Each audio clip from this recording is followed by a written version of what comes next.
next day, the market had been rough since the morning. The economy was overheating to the point that England decided to hike the interest rates, and almost as if I was drawn by it, it provoked a series of earth-shattering changes in return. The real world was not like the loans that Chris managed.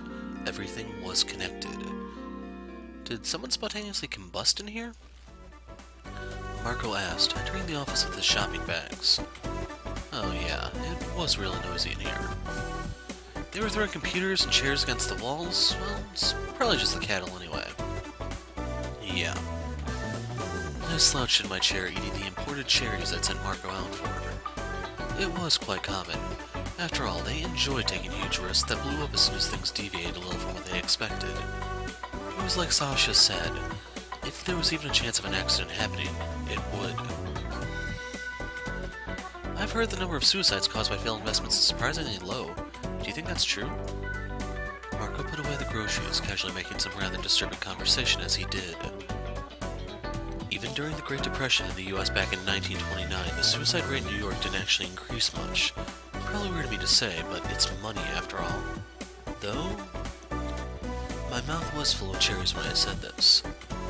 It's a huge make or break game. I've heard you used to be like that too, Hal.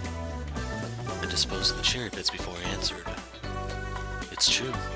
I almost never applied leverage and always invested all my belongings, betting all I could when it mattered. And you were blown up? Blown up? I raised my hands and looked up. The big win or lose gambles aren't really that bad. You have to do it when you can expect a return. Such opportunities are hard to come by. However, you must avoid betting in such a way that you risk losing everything. I could only come back after that because I still had something in my possession. Anyway, we'll probably never get a big opportunity like that in the stock market again. Yeah, but to the buyers, the current market must look like it's growing at a pace they'll never see again in their lifetime. You're saying that after they've thrown chairs and computers around when it went down a tiny bit. Marco shrugged and bit into a hot dog. That's why I'm grateful I'm on a donkey's back. The market is in chaos, but we still haven't received a single call from our investors. I'm sure that's to do with the work we put in every day. Except Mr. Goldsmith. Marco looked fed up as he said this. But it's not that bad, right? At least he's the type who will understand if you explain. True. Oh, right. Some guy tried to sell me a blacklist of investors not long ago. He said it was the names of nervous claimers. How much was it? Marco shrugged in response. But not a single one of the others contacted us. They're all satisfied with our bi-weekly reports. It shows that they trust you. We have to keep going and not let ourselves get depressed. I'm not feeling particularly depressed. Marco maintained his expression of studied composure as I said this. He swept a spot of mustard off the side of his mouth and licked it with his finger. You've been saying a lot of self-deprecating stuff after what went down at Club 25. I'm starting to understand why Eleanor hired you. She said she liked the fact that I'm never afraid to do or say anything. I'm pretty sure she meant that ironically. Who knows? He said that with a cheeky expression. Then he lowered his head, poking at his tablet with one hand. A moment later, an email had been forwarded to me. It's the person I was talking about. We can finally get an appointment. It's a real estate firm. They've asked E.J. Roachberg for a loan composition. New Age Development? Well, what do you think? I'm inclined to reject them because of their name. And that's precisely what I did. Their operating costs were way too high. I was ready to believe that they were actually paying off their clients to get them to consent to mortgage loans. But their sales numbers went up by 720% last year. That's pretty impressive. The number of cows and pigs bred in factories is pretty impressive too, but they're bred with antibiotics, electric current, and food that doesn't exist in nature. You think they'll survive for long? Depends on if they're saying their prayers. I ended the conversation, once more filling my mouth with cherries.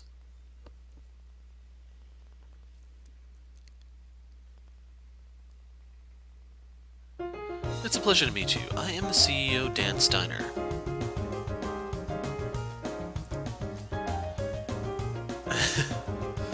He was one of those guys who was covered in hair all the way up to the back of his hands. You know the type.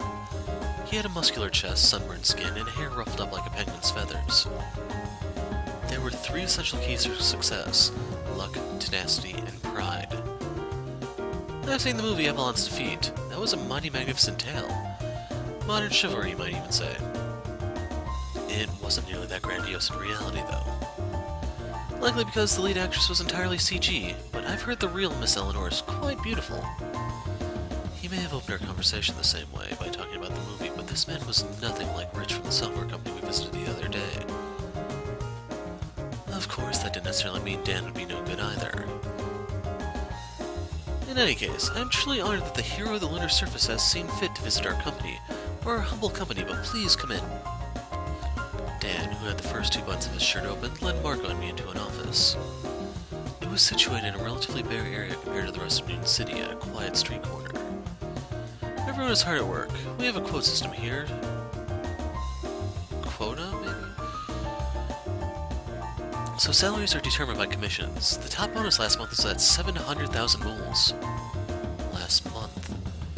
We give out bonuses every month. Marco looked away, his lips soundlessly mouthing wow. Despite their sales, their profits were probably going to diminish. We had been guided to a section with seats that weren't all that different from the other ones, and that looked like some sort of storage room. It was set up as a reception area for visitors and guests, but was more than likely used as a napping spot for overzealous workers.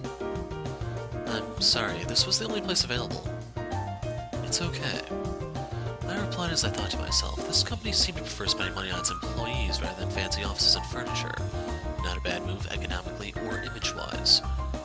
So, Hal, sorry, I got used to that name from watching the movie, so... You can call me Hal. That's what everyone calls me. Alright then, Hal. You're interested in investing in real estate? Yes, sort of.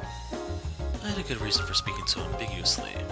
Of course, Dan had noticed my uncertainty. I don't consider you a business rival, you know. So you've heard about that, huh? I think your housing project is pretty good. Someone like me who wanted to build houses and let people live in them for cheap must seem quite averse to Dan, who made a living combining the mortgages that people took to buy a house. However, the smile Dan was wearing in front of me didn't seem like a mere business smile. There are probably slow-witted people who see you as a business rival in that field, but those are the small companies who do everything themselves and are lease agencies. On the contrary, for those like us who combine loans, your project is more than welcome. What do you mean? If people live in cheap homes, they can save money. If they save enough money, they'll eventually be able to buy a house. If we manage to become partners, this would constitute a great plus for me. I could size him up just by listening to him. I could look over this entire situation. What kind of client did they want? Yes, the people who would benefit from our project are all people who don't own their own home. Exactly. It would be great if we could focus on doing business with people like that. At this point in time on the lunar surface, non-homeowners are like precious golden eggs to us. People who had fled from somewhere miserable on Earth, or who had washed ashore after becoming unsuccessful on the lunar surface. Homeless people who slept either on the street or in maze-like alleys, just going back and forth between work and there. A life nobody would consider easy. But Dan saw them as prospective clients. This could just be the point of view of a business corrupted by greed that only preyed on the weak. However, if Dan were to finance them, it was true that those people would be able to buy a house. By that logic, Dan's motive would be money-making, which would indeed mean they had the same goal as we did. But since you're the one coming to us rather than us approaching you, I assume it's for something other than the project, right? Yes. To be honest, I have some questions about mortgages. Mortgages? Dan was looking at me blankly. Just as I was thinking it was natural for him to be surprised, his expression changed to one of comprehension. You mean ABS, don't you? I do. Dan shrugged and started to laugh. While our company does sell ABS, you're the first person who's ever come all this way to ask about it. That's because I'm a worrywart. But it's thanks to this attitude that you managed to expose Avalon's fraud, and to be honest, loan bankruptcies happen relatively often. That unexpected statement caught me off guard. If that was the case, then ABS, which included lots of mortgages, should suffer a lot more losses. However, it's essential for the loan source to come from lunar surface's real estate. Dan raised his index finger, winking rather smugly. I'm sure you're aware that so far, the lunar surface's real estate has not once seen any decline. Yeah, I know about that more or less. I've I've heard that it never declined, but at most it has started to stagnate. Exactly. That's because even if the available surface on the moon is limited, people still keep migrating here. From the strict perspective of supply and demand, there's no reason for the market to decline. Therefore, just as you said, even if there have been periods of stagnation on the market, it has never declined. On the contrary, those periods of stagnation were like switching gears in a car, because afterwards, the prices always skyrocketed. Gazanika had probably been thinking about just that when he came to ask me about the funds. Moreover, if I recalled correctly, each increase in value on the market had broken the record of the previous one. Perhaps the periods of stagnation had been caused by a structural issue related to the loans, like a delay in the processing of the paperwork, or the credit limit for issuing loans having been reached. On the other hand, the main reasons for people becoming unable to pay back their loans would be when the breadwinner becomes sick and has to be hospitalized, or when their place of work closes down or undergoes a restructuring. Those are unlucky events that can't be prevented. But because of the value of housing is high enough when that happens, they can sell their house and pay back all their loans. In fact, most of them even manage to make quite a lot of profit by doing that. Of course, it might be more difficult to make a profit if they were to go bankrupt right after buying a house. Even so, seeing how much the price on the market is rising, it would be enough to manage to make a profit regardless. Those words reminded me of the time I went to Clapton Square with Chris 4 years ago. That's right. At that real estate office, people were fighting over houses that cost more than a regular person's lifetime earnings. They borrowed most of that sum and only paid the interest rates. From a logical standpoint, they should have been unable to pay back a loan greater than one person's lifetime earnings, even if they worked their entire lives to do so. As for why that kind of thing was possible, it was because the price of real estate was always on the rise. And then those who managed to make a profit out of their first house will try to buy an even bigger house next. By doing that, they pave the way for their own wealth. We are merely helping them from the very beginning. And in particular, sorry, this might sound somewhat offensive to you two, but shoot. We proactively provide loans even to people who aren't particularly affluent. Of course, we then have to charge them higher interest rates, but that's because most of them are people who fall just short of the criteria to obtain a loan with a priority interest rate, also known as a prime rate. They're undeniably at the subprime level, but in that kind of situation, we recommend them with plans with a temporary exoneration of interest rates. So yes, this is exactly what happened with the housing crash in the US. So the subprime mortgage thing, as he just explained, is when you basically borrow more than you technically should at the expense of paying higher interest rates. And at the time, people didn't really think that far ahead. They barely paid off the interest rates. Then when the market crash happened, people lost jobs went overseas, companies closed, whatever. They could no longer pay those interest rates and couldn't keep the home. And the problem is when all these flooded onto the banks and the banks couldn't get their money back from the loan, they had problems of their own and just created the perfect storm. Depending on their situation, they are exempted from paying any interest rates at first. Then they repay their loan with a low interest rate, but afterwards the interest rate augments. That's how our system works. That way, even if we enter a period of slight stagnation on the market, they can wait for the prices to resume their rise without rushing. Then they can wait for the price to rise of their house's value before selling it until right before their interest rates increase.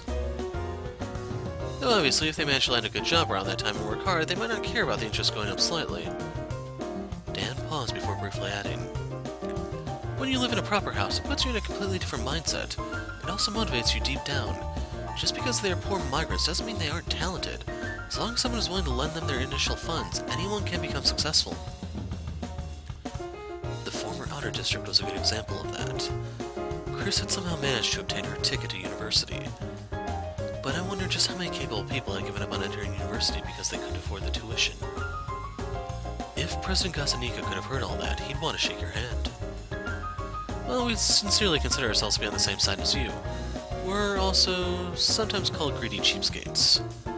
However, we work our fingers to the bone in this very office every day, not because of the bonuses, but also because we pride ourselves on being able to contribute to society. Aside from making money, their objective was also to contribute to society. That could indeed be a good motivation. For some reason, thinking you could change society was a terribly thrilling notion. Obviously, we're not criticizing your methods. We also understand that some people have a conservative stance and would rather avoid loans as much as possible. I think that what these people really need is a proper place to live that isn't too expensive, which is why I think our company and your group have complementary roles. If we could work together, I sincerely believe we could make a better society on the lunar surface. Even if his outward appearance was somewhat eccentric, his words carried weight and his expression was earnest. If you didn't want to get blown away on the fast-paced lunar surface, you had to have convictions. And Dan looked like he had such convictions. Thank you very much. This has been particularly enlightening. Oh no, I'm the one who's grateful for being able to meet you. Also, if you plan on doing transactions in real estate, by all means, contact us. A sales promotion passed off as a joke. Pretty much what I'd expect from him. I shall do so. Dan and I said this as we shook each other's hands.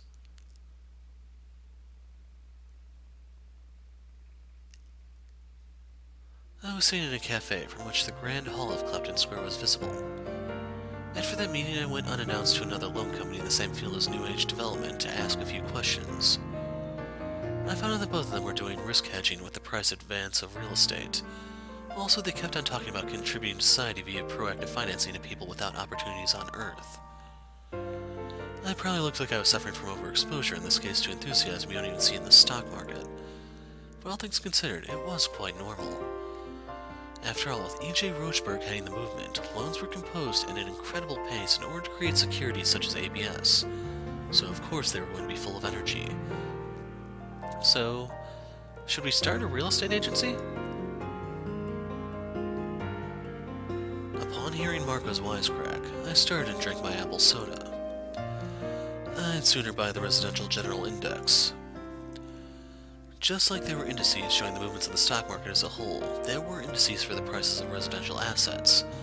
They were publicly listed on the market, and it was possible to buy and sell against these abstract indices. 4 years ago, Chris must have gotten involved with this too. Besides, when Avalon's fraud sent the price of electricity through the roof, Chris said this with a totally innocent tone. You just need to be smart when investing. You can make more profit than the electricity price hike. She was absolutely right. It seemed that people who could grasp an increase in value superior to their debts did turn into wealthy persons. Dr. Wallace is pessimistic about ABS, right? What kind of information did he get? Marco was drinking hot chocolate with fresh cream floating on the top. I saw him add hazelnut syrup to his order before, and even though it was must be sweet enough to make his throat burn, he'd also gotten some apple pie. That's a good point.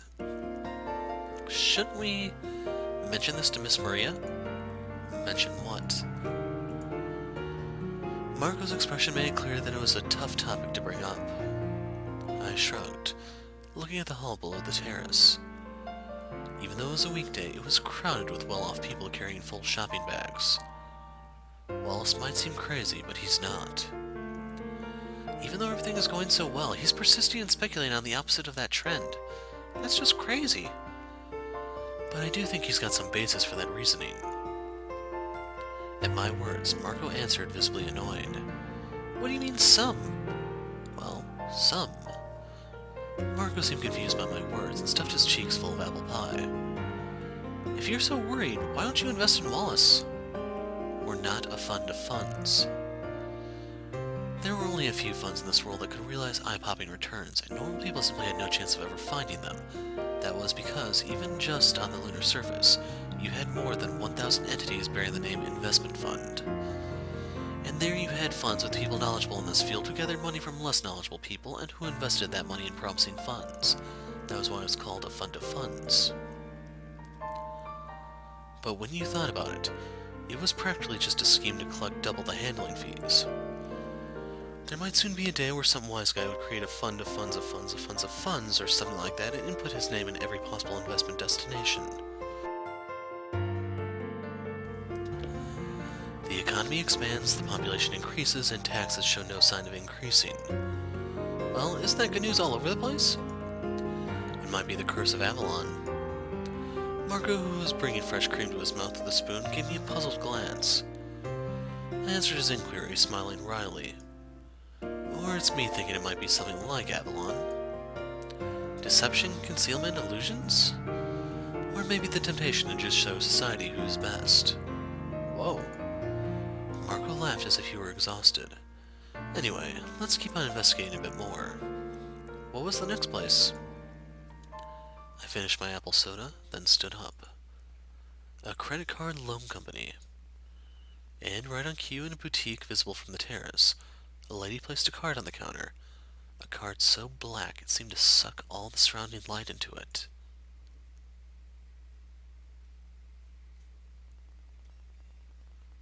Just as for airlines, the reservation system is more important than the planes themselves. For credit card companies, the crucial part is their complex payment network.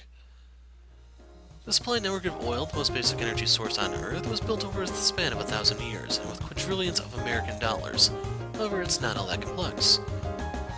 This card will work anywhere, in a bar on the lunar surface or on Earth, in a store in Dubai or a tea shop in Hong Kong.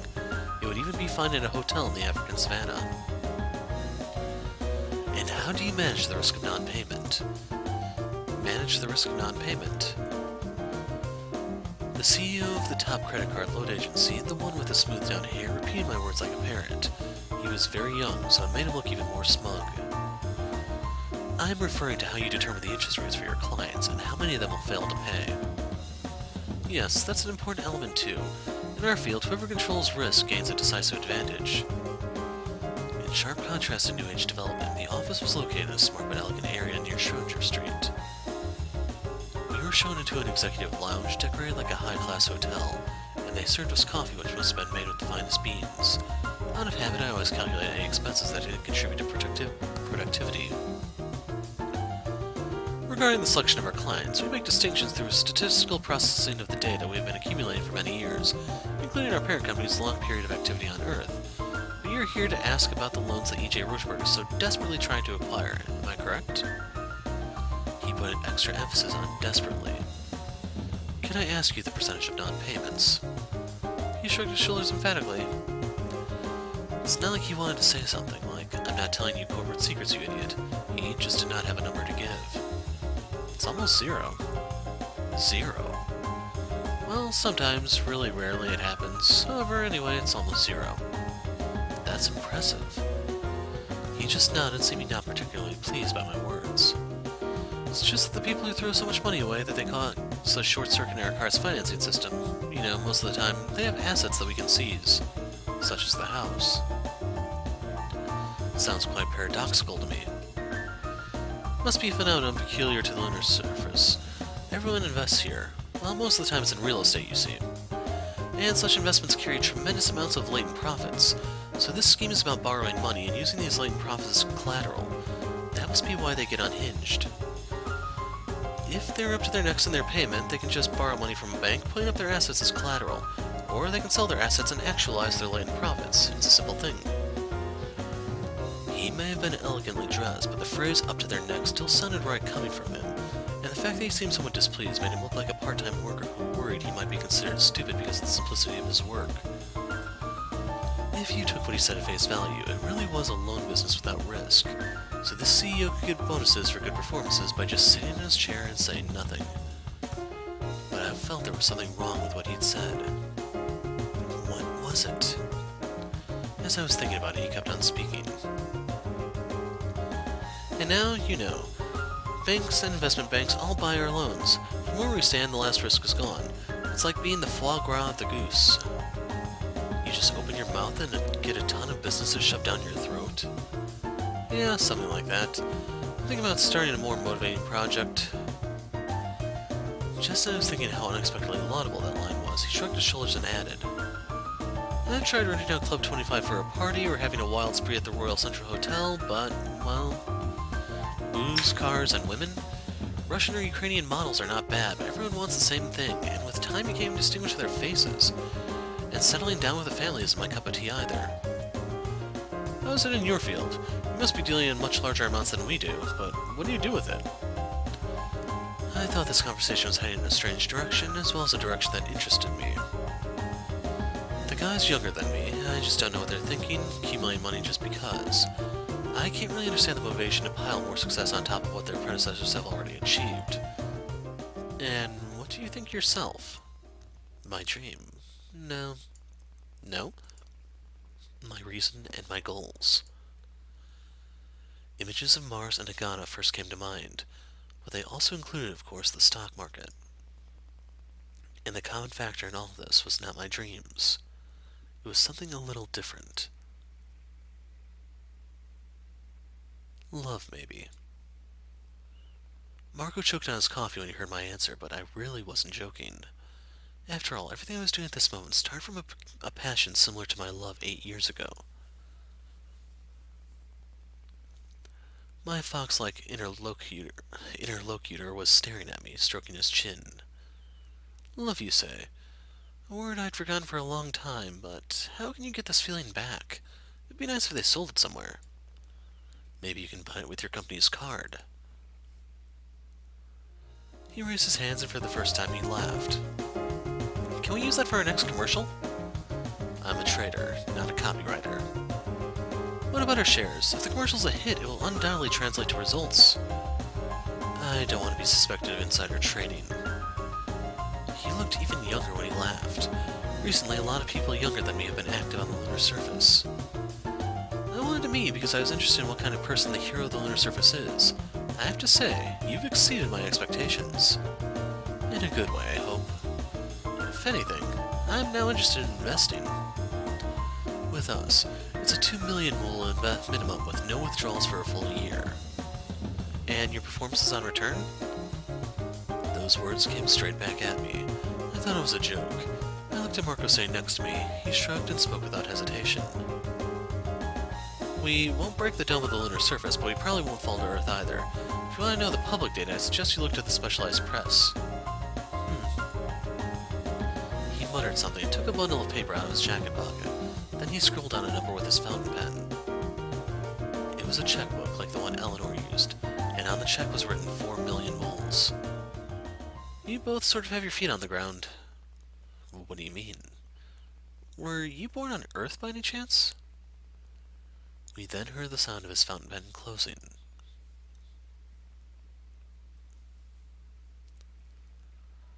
We were entrusted with funds while investigating other investments, but since we had nowhere to invest, we were in a situation in which even if we accepted them, they would only diminish our returns. That is because if we earned 10 million moles using 100 million moles, there would be a 10% return, but if we earned the same amount using 200 million moles, then the return would only be 5%. Don't be mad. I'm not mad. Marco let out an ostentatious sigh. He wanted to comment on the fact that I had just done this after turning down the same amount of funds from the Arabs the other day. I could see it in his eyes. Given the current situation, I couldn't refuse. I mean, even I didn't think he would entrust us with some funds so easily. It just looked like he had more money than he knew what to do with. He mentioned Russian models and whatnot. If you start getting weird ideas, I'll tell Eleanor on you. Marco lowered his head and started stirring his curry with a spoon. In any case, the car dealer was amazing too. Yeah, million wool cars are selling like hotcakes. Even though they had always been high-class items, they weren't as rare now as they used to be. Nonetheless, unless you needed a car for work, it was still a pretty high-end accessory. While we were talking about car loans, so many clients had arrived that we had ended up excusing ourselves halfway through the conversation and leaving. Besides, the gist of the conversation had been the same as with the credit card loan company. Since they only lent money to people with assets, even if there happened to be defaults of payments, it wasn't a problem. According to the rhetoric of the risk management ruled by logic, everything we were seeing was just running smoothly. Of course, Marco was astonished that I could still find things to be doubtful about. There was no point doubting the integrity of the ABS's capital made from these loans. But there was still something about it that was gnawing at me. I had the same thought when I heard about the credit card loans. I couldn't quite put my finger on what bothered me, like someone with an itch who didn't know where to scratch. I guess I couldn't really make fun of Dr. Wallace either. Then, should we try going all out with either ABS or CDO? Marco said this while slurping his lassi with I don't even know what that is, with heaps of sweet mango sauce on it.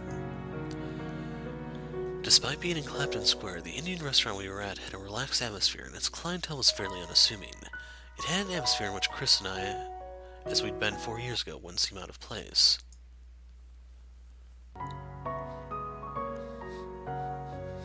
Okay, the music glitch thing is still there. After that, we just go to sleep, wait a bit, and boom, we're filthy rich. Is that it? I don't think it would be all that bad, though. Marco said this while biting into his tandoori chicken, then added, "Wouldn't that be a good occasion? What about taking a small break and going to Earth for a bit?" To Earth? Hagana, was it? Didn't you say she could only be on Earth? Even though the mention of her out of nowhere took me by surprise, it came back to me all of a sudden. The time I had been asked why I was pursuing wealth. I've heard that she was a quant even more brilliant than Chris. I would say that alone is enough of a reason to go look for her, you know? I scooped up some curry pilaf and was about to eat it, but upon hearing that I put it back on my plate. Going to Earth to look for Hagana. That might not be a bad choice either. But still, an 8-year-long love, huh? I frowned and turned to look at Marco, who was saying this absent-mindedly, as if looking into the distance. It wasn't just love for a person. At the time, I was undoubtedly in love with the market.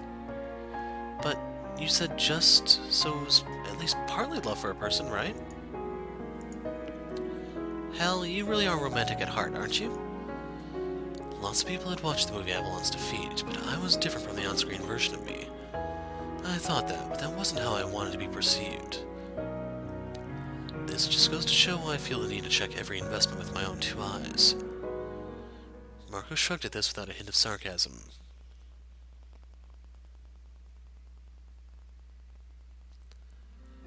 The more I investigated loans, the more I ended up ascertaining that ABS was a sound product. I had no choice but to admit it. This is the real deal, the real Holy Grail. Since I had raised the white flag, I wrote an email to the backers of our fund and notified them that we would start investing in ABS and CDO. The response was positive. Apparently some people had actually been wondering for a while whether to recommend it or not. There was only one person, that neurotic Keating Goldsmith, that wanted to know in full detail of my reason for straying from stocks. Normally I left it to Marco to answer him, but this time I had to take the pen myself. Based on the unwritten rule I believed in until now in regards to risks and returns, I still couldn't fully trust ABS. However, if you consider the risk of swallowing my doubts, then the returns of ABS should not be that bad. Besides, I added frankly our fund might have focused solely on stocks, but the stock market seems to have finally lost its appeal. This meant that at this rate, there might be a risk of not being able to maintain the performance compared to the risks we could take.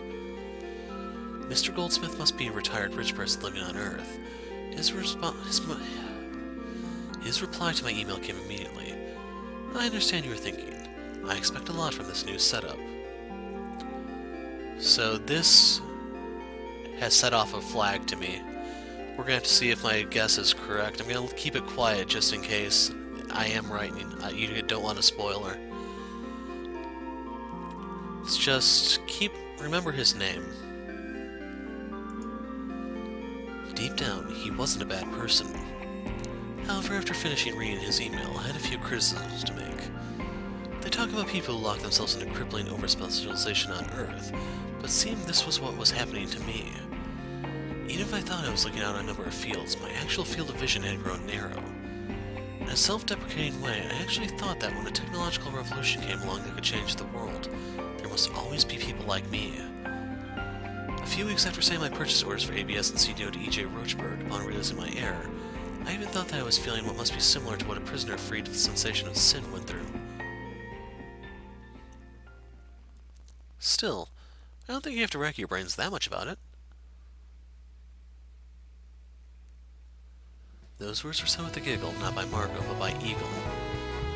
But I do understand that this is exactly where your sharp instincts for investment come from. Eagle and I sat facing each other at Club 25. Marco was at a meeting organized by one of the companies we invest in, so I was wondering what to eat for dinner, and wandering by Clapton Square I came across Eagle. It feels a bit embarrassing when you put it that way. It's just that I invest in things I agree with.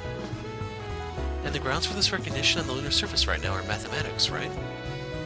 You could say that, but there is one thing I can say.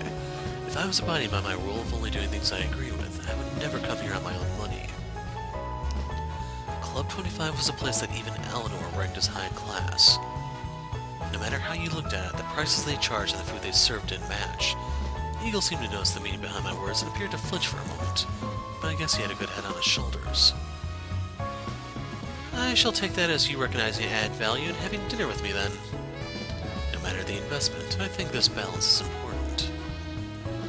Eagle shrugged and used his fork to wolf down his dinner. Boiled lobster and flounder dumplings and crab miso sauce. All of it was produced on Earth, with ingredients not even raised on the lunar surface. It's just, I didn't expect you to be so prejudiced about financial mathematics. It's not like I hold something against it. I read your autobiography. You worked with a quant in the past, right? Autobiography?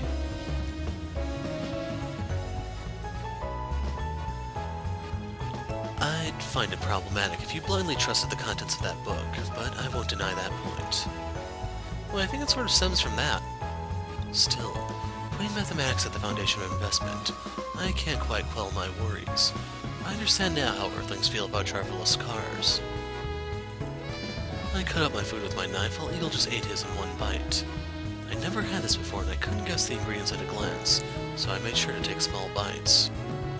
Earth cuisine had a lot of spicy foods, and I was careful after an incident with some Thai food. Still, being able to use VAR to manage risk? This makes even the most nitpicky backers happy. It's quite practical. I guess it all comes down to how you use it. Value at risk. Yet another buzzword specialists love to utter.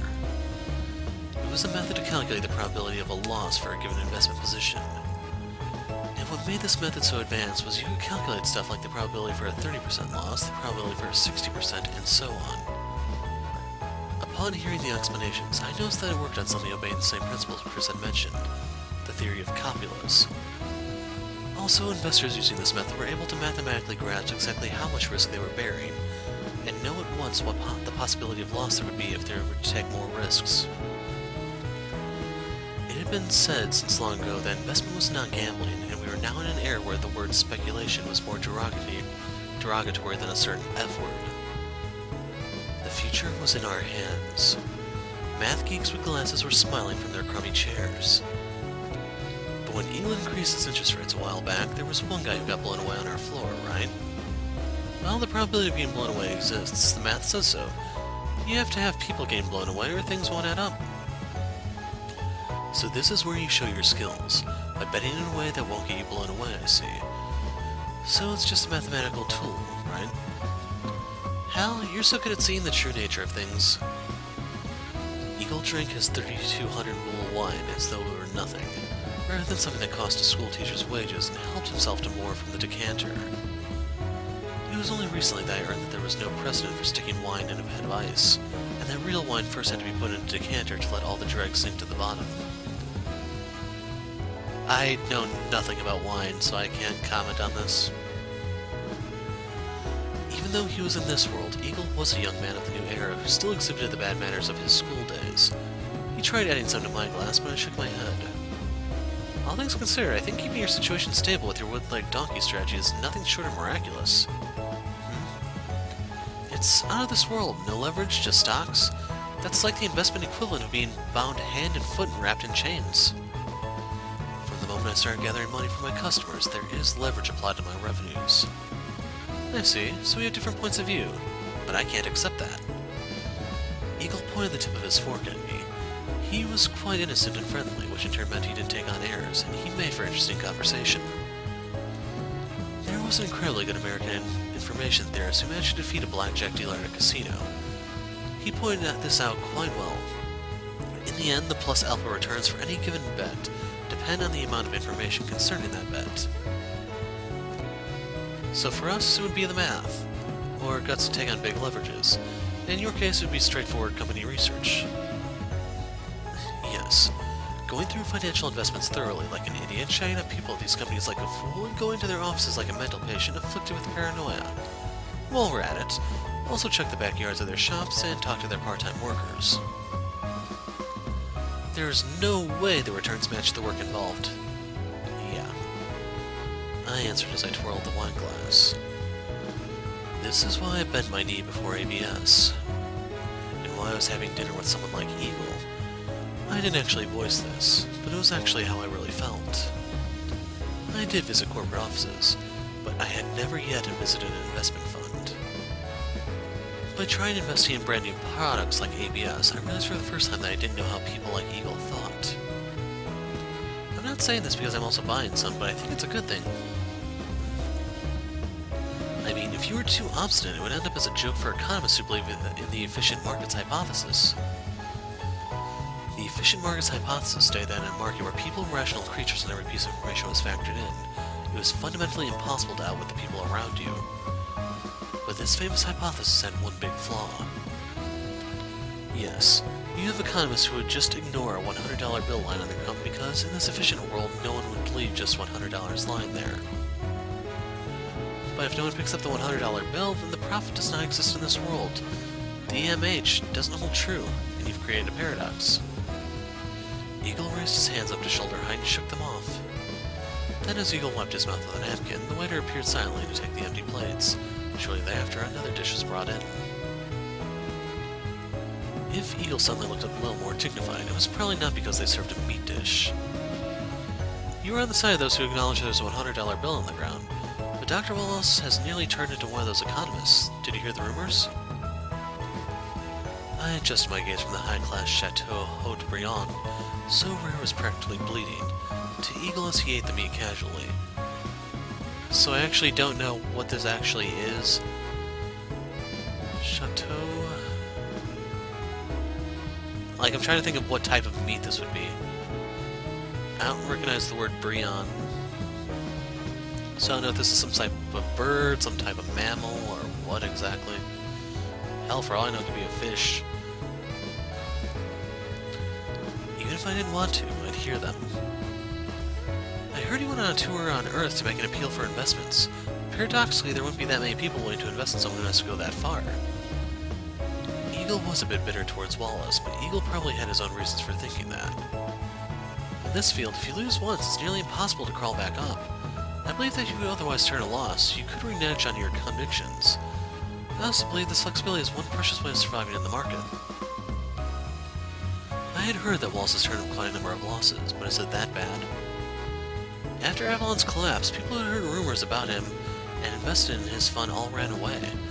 Right now, his only followers are people who invested in his fund for a while from Earth.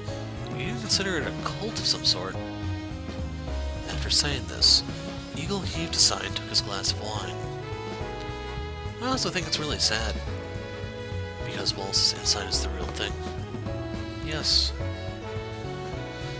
He drank some wine and heaved a sigh, not a sigh of admiration at the marvelous wine.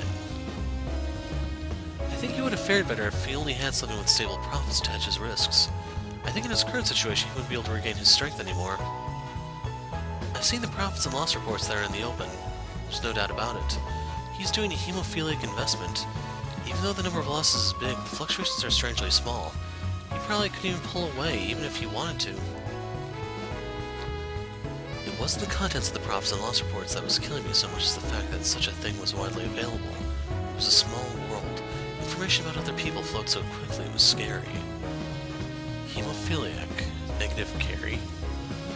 Probably, Dr. Wallace being the king of pessimism, I think he must expect the market to collapse in the near future, and so he must be buying put options or something.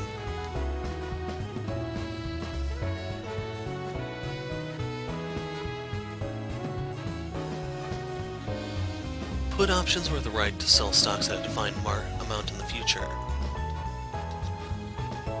If one had the right to sell in 3 months at 100 bulls, they could sell them at the promised 100 bulls, even if it fell to 50 bulls 3 months later. One could procure stocks for 50 moles and sell them for 100 moles to turn a 50 mole profit. In the system, you wouldn't bother saying that and assume stocks were sold, settling the difference in cash. Also, until it was foreseen that the price would fall, such options were quite often nearly given away free. We're talking about a few moles or maybe tens of moles. Normally you would do such things as an insurance against future price fluctuations. For people like Dr. Wallace, who even prepared for the end of the world beyond the mere medium of insurance, it could mean acquiring an enormous position. Because if that gambit paid out, we were not talking about flying to Jupiter. It could go as far as Pluto. And the one who would fly it that far would earn the title King of Pessimism. The problem was, since this option was close to a type of insurance, one must first pay installments. And if your plans didn't come true until a given point in the future, Just like any other no-refund insurance, those options all lost value. That was why they get categorized as hemophiliac bets, negative carry. The opposite was when you were in a position to sell claims or options for which interest payments were guaranteed. Putting aside whether his view of the market in the future is right or not, his strategy is clearly not working. Even as predictions for the future are accurate, if he can't hold out until then, it has no meaning. That's the truth of the world here. Still, to think, Wallace is in such bad shape. Yes, so this is just conjecture, but... Eagle looked at me as if he was embarrassed saying this. I think in the end, he will come to you. It would be stupid to ask what for. In this line of work, if you lost trust, your funds were taken from you at a terrifying speed, and the more funds were taken from you, the less you could invest to restore your trust. But conversely, no matter how much trust you lost, as long as you had money, you could still invest again and restore your trust through success. That was exactly why gamblers of old warned to never take part in a bet where one's to lose all one's installments. And right now, Dr. Wallace is about to lose all of his. What would you do if he asked you for help? Eagle asked as if he knew the answer. I did not answer, instead filling my mouth with the excellent filet.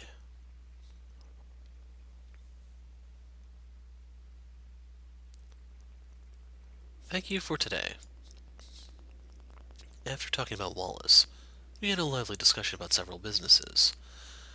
Our investing styles are quite similar from the outset, so we tend to pay attention to the same businesses.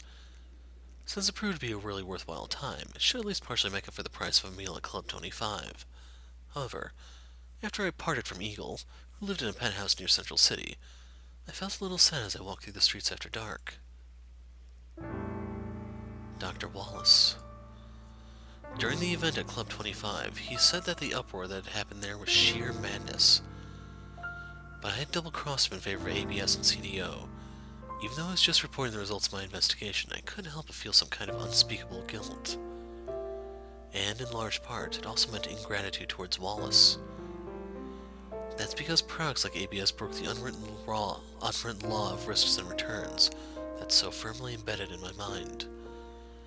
Investors like Wallace and myself make our livings evaluating companies on the stock market according to this unwritten rule that investing in them. If I didn't say so in front of Eagle, it's because there's a part of me that's also an economist, and believes you don't just find a 100 mule bill lying on the side of the road. You cannot have returns without taking risk, and this is what the economist in me was saying, and led me to think there was some kind of hidden risk. But I must face reality. It really was like 100 mule bills were falling by the side of the road. Sometimes stuff like that with no risk and high return comes your way. People have trouble acknowledging realities that differ from their opinions. And to me, Dr. Wallace isn't some sort of outsider. My current investment style is undoubtedly different from the mainstream, and I was allowed to invest that way because I got results. And if I were ever to bring even small losses, the trust I would lose is far greater than the mainstream investors would in the same situation. And it was not only my career that was at stake. There was also the project I was doing with Risa. Moreover, I was clearly trying to use it as a stepping stone. That's why, for example, the house and scene designs for the project also had versions adapted to fit Martian standards. I managed the project's funds on the condition that I could have my way with all of it. Of course, my selfishness was only tolerated as long as I brought profit. When you look at it from that angle, maybe people buy stuff like ABS not because of any monetary profit, but for reliability. Most market participants are employed by firms and direct funds on the sole basis of their own investment ability. However, when you deal with something like the market, where anything can happen tomorrow, you always have to deal with anxiety. In this world, as soon as things don't go the way they're supposed to, you get the boot. This is why not failing has a scary value in this business. Just as success can bring tremendous wealth, a mistake, even the slightest, can take it all away. I gave a small sigh. When you fail, you have to pay the price. That's perfectly normal. But Was it really all that selfish of me to wish that failure only happened to people I didn't know?